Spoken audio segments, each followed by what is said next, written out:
안녕하세요. 프레임푸시입니다. 여러분의 구독과 좋아요는 큰 힘이 됩니다. 일본 국민들도 슬슬 아베에게 화가 나나 봅니다. 이제 아베가 하는 일은 뭐든지 싫다는 여론조사 결과가 나왔습니다. 3일이 일본의 헌법 기념일이라서 아사히 신문에서 여론조사를 했는데 그 결과는 충격적입니다. 일본의 엑스맨 아베의 장기 집권을 바라는 분들에게는 가슴이 아픈 소식이겠지만 정말 이러다가 조만간 아베가 쫓겨날 것 같습니다. 이런 여론조사와 관련된 상황을 소개할까 합니다. 아사히 신문의 이번 여론조사에서 아베 정권 하에서 헌법 개정을 할 것인지 찬반을 묻는 질문에 반대가 58%가 나왔고 찬성은 32%가 나왔습니다. 아베가 추진하는 헌법 개정에는 찬성하지 않는다는 것입니다. 그리고 국회에서 개헌 논의를 서두를 필요가 있는지도 물었는데 서두를 필요 없다가 72%, 서두를 필요가 있다가 22%로 드러났습니다. 자위대의 규정과 임무를 명기하려는 헌법 구조의 개정에 대해서는 바꾸지 않는 편이 좋다가 65%, 바꾸는 편이 좋다가 27%로 나왔습니다. 일본인들은 아베가 서두르고 있는 헌법 개정에 찬성하지 않고 또 지금 이 시국에 급하게 추진할 것이 아니라고 보는 것입니다. 또 노골적으로 아베가 하는 헌법 개정은 절대 반대라는 의견이 더 많은 거죠. 그럼에도 불구하고 아베는 여전히 고장난 녹음기처럼 헌법 개정만 외치고 있습니다. 3일 일요일에 개최된 일본의 헌법 포럼 세미나에 아베는 영상 메시지를 보냈습니다. 한마디로 자위대가 마음대로 군사행동을 할 수 있도록 헌법 구조를 개정해야 한다는 내용입니다. 메시지에는 중동에 파견되는 자위대 호위함에 타서 격려하고 있을 때 헌법 위반이라는 플랜카드를 봤다. 할 말이 없습니다. 이제 자부심을 가질 수 있도록 헌법에 단단히 우리의 자위대의 이름을 올리려고 합니다. 라고 매달려 호소하는 시기였습니다. 이런 소식들이 전해지면서 일본에서는 지금 때가 어느 때인데 라는 분노가 커지고 있습니다. 일본의 대표적인 극우 게시판인 이 채널의 설립자인 니시무라 히로유키는 3일 자신의 트위터에 아베가 헌법 개정에 강한 의지를 보이고 있는 것은 확실히 위험한 상황이다. 지금은 시19 대책을 우선으로 해야 할 때이다. 대만, 한국, 중국은 정상으로 돌아왔다. 라고 호소했습니다.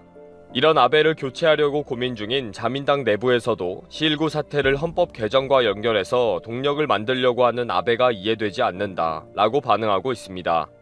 조만간 총재의 임기가 끝나는데 급한 시19 대책에 주력하지 않고 임기 내 개헌에 연연하는 모습을 보이는 것은 이해할 수 없다는 것입니다. 또 자민당 내부에서는 비상사태 선언을 5월 말까지 연장하는 기자회견을 4일에 발표할 것으로 알려졌는데 헌법 개정이라는 이슈로 다시 물타기하지 말 것을 요청하고 있다고 합니다. 물론 아베는 기자의 질문에 생각나는 대로 답변할 것으로 보입니다만. 그리고 시19로 일본이 폭망 직전이고 일본인들의 생명이 위험한 상황에서 아베에게 모든 것을 다 맡기면 안 된다고 주장하는 여론까지 생기고 있습니다. 큐슈 대학의 미나미 교수는 헌법을 따져보자 일본의 비상사태를 선언할 수 있는 것은 아베에게 백지 위임된 권한이 아니다 라면서 일본 정부는 지금까지 의무를 다하지 않았다고 지적했습니다. 내용은 국가의 책임에 관한 칼럼이지만 밑바탕에는 아베 마음대로 하게 두면 안 된다는 비판이 깔려 있습니다. 행정적으로 총리라는 직위에 있지만 제대로 결정을 할 수 없는 인간이기 때문에 무조건 권한을 행사하도록 두면 안 된다는 것입니다. 이 칼럼을 보면서 일본 국민이 아베를 금치산자, 한정치산자 취급을 한다는 생각이 들었습니다. 금치산자란 심신의 상실로 자기 행위에 대해 합리적인 판단을 할 능력이 결여되어 있는 사람이고 한정치산자는 심신이 빈약하거나 재산의 낭비로 자신의 가족을 궁핍하게 할 염려가 있는 자를 말합니다. 일본인들은 딱 아베를 이렇게 생각하고 있는 거죠. 한국이 시19를 잡고 전 세계의 스포트라이트를 받고 있는 상황을 지켜보는 일본인들의 마음은 편하지 않습니다. 그러나 한국이 하는 것은 죽어도 따라하지 않겠다는 고집을 피우고 있는 아베에게 책임을 추궁하고 있습니다. 일본의 TV 시사 프로그램에서도 성공적인 한국의 대책을 따라야 한다는 의견이 계속 올라오고 있고 구체적으로 비교하기까지 합니다. 이런 와중에 며칠 전부터 일본에는 아베에게 책임을 묻는 기사와 칼럼이 많이 올라오고 있습니다. 간 나오토 전 총리도 2일 트위터에서 일본에서 PCR 테스트 수가 적은 것은 아베에게 전적인 책임이 있다 라고 지적했습니다. 이제 이렇게 아베의 책임을 따지는 기사와 칼럼과 방송이 이어지면서 아베는 자민당 내부뿐 아니라 일본인들 사이에서도 왕따를 당하고 있습니다. 문제는 아베 본인은 이 사실을 자각하지 못하고 턱이 튀어나오는 아베노 마스크를 착용한 채 웃고 다니고 있다는 것입니다. 현재 사태로 인해 많은 기업들은 위기에 빠졌습니다. 그간 기업들은 수십 년간 낭비적 지출을 없애고 경영의 효율성만을 강조했죠. 자국의 노동비가 상승하면서 기업들은 저임금의 국가들에 공장을 짓기 시작했던 것입니다. 이로 인해 가격 효율성은 올라가게 되었고 소비자와 기업들 둘 다 만족했습니다. 소비자들은 좀 더 싼 값에 물건을 구입할 수 있었고 기업들은 경쟁력의 우위를 차지할 수 있었던 것입니다. 또한 전통적인 대기업뿐만 아니라 스타트업의 흐름도 새롭게 바뀌었습니다. 자신들의 물건과 집 등을 공유할 수 있도록 하는 기업들이 탄생한 것입니다. 대표적으로 사무실을 공유하는 위워크나 집을 공유하는 에어비앤비 등이 유니콘 기업으로 성장했죠.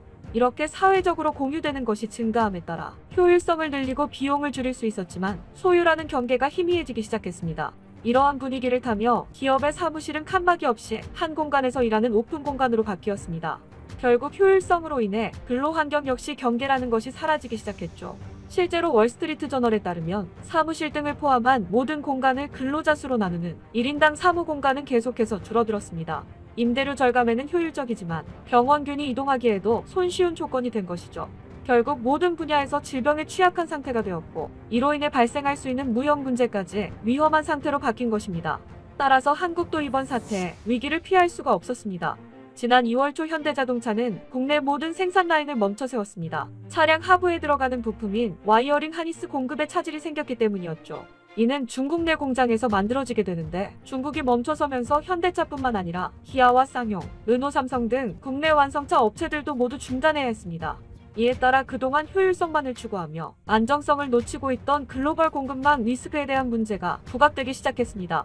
전문가들은 현재까지 유지하던 공급망에 대해 다시 고려해야 한다고 지적하는데요. 특히 국가 다변화와 중국에 대한 의존도를 낮춰야 한다는 것이죠. 실제로 중국산에 의존했던 현대차는 부품 공급망을 베트남과 캄보디아 등 아세안 국가로 확대하는 것을 고려하고 있습니다. 한편 한국은 중국에 올인하는 전략을 피하기 위해 노력해왔습니다. 중국이 차지하는 비중을 줄이면서 선택했던 국가가 바로 베트남이었죠. 실제로 한국의 베트남 투자액은 2019년까지 세계 1위를 유지했습니다. 또한 베트남 전체 외국인 투자 중 18% 이상이 한국이 독차지하고 있었는데요.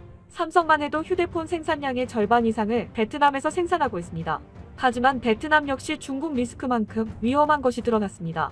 현재 사태가 터지면서 베트남 정부는 곧바로 외국인 전면 입국 금지 조치를 내렸습니다. 이 같은 베트남 정부의 조치는 매우 무례했고 국제관계에 있어 안정적인 국가가 아니었던 것이 드러난 것입니다. 결국 삼성은 현지 생산 라인 개조 작업을 담당할 기술진을 베트남에 제때 보내지 못했고 최신 스마트폰 출시 일정에 차질을 빚을 뻔했습니다. 하지만 한국이 현재 사태에 대한 대처를 매우 성공적으로 해내면서 베트남은 그제야 태세를 전환하는데요. 삼성 디스플레이와 삼성전기 등 관련 직원들을 예외적으로 입국시키고 중소기업 직원들까지 입국을 확대시켰습니다. 현실적으로 베트남은 한국의 자본과 도움이 없으면 당장 국가 경제에 위기를 맞이할 수밖에 없습니다. 앞서 뱅크 오브 아메리카는 아세안의 소규모 개방 경제 국가일수록 현 사태의 타격이 클 것으로 예상하고 정부 대응 면에서 인도네시아와 베트남이 가장 부족하다고 지적했습니다. 그러면서 올 한 해 베트남 성장률이 마이너스로 전환할 것으로 관측했죠. 결국 뒤늦게 정신 차린 베트남은 현지에 진출한 삼성 공장에 이제야 힘을 싣고 있는데요. 검역 등예를 제공하는 것은 기본이고 경제 의존도가 큰 삼성에 각종 편의를 제공하고 있습니다. 베트남은 전기전자 제품 수출을 시작한 지 아직 15년이 되지 않았지만 컴퓨터 전자제품 수출 규모가 10조 원이 넘었습니다. 이러한 고무적인 결과로 베트남 시민들은 자국이 첨단 기술 산업 국가로 발돋움할 것이라고 기대하고 있죠. 실제로 베트남의 제품들은 글로벌 공급망의 중요한 위치를 차지하고 있습니다. 그런데 베트남이 수출하는 전기전자 제품들은 대부분 삼성과 LG 등 한국 기업들이 주도적인 역할을 수행해 이룩해낸 결과입니다. 따라서 현재 베트남은 한국이 절실히 필요한 것이죠. 또한 베트남은 현재 사태 이후 중국에 세워진 공장이 자국으로 이전되기를 기다리고 있습니다. 하지만 그 기대가 곧 실망으로 바뀔 것으로 보이는데요. 최근 영남일보가 베트남 현지에서 생산하기로 한 삼성전자의 프리미엄 스마트폰 계획을 백지화했다고 보도한 것입니다. 앞서 삼성은 최신 스마트폰 생산 물량을 베트남으로 옮기려고 계획했습니다. 하지만 본래 계획을 철회하고 해당 물량을 구미 사업장에서 생산하기로 결정한 것입니다. 게다가 유럽과 미주 등 해외에서 생산하던 물량까지 한국으로 들여온 것이죠. 이에 따라 베트남의 경제에 타격이 있을 것으로 전망되는데요. 애초에 삼성은 이번 사태 초반에 한국의 피해가 확산되기 시작하자 생산 물량 일부를 베트남으로 이전할 계획을 세웠습니다. 하지만 현재 한국의 확진자의 대부분은 해외 유입자에 의한 것이고 구미 지역에서도 재확진자를 제외하곤 발생하지 않고 있기 때문에 한국이 가장 안정적인 선택이라는 것입니다. 결국 한국의 성공적인 방역 체계를 믿지 못하고 한국인들을 향해 입에 담을 수 없던 말들을 하며 한국을 적대적인 관계로 만들어버린 베트남의 근시안적인 행동이 안타까울 뿐입니다. 오늘 준비한 내용은 여기까지입니다. 이상 바나바튜브였습니다. 감사합니다.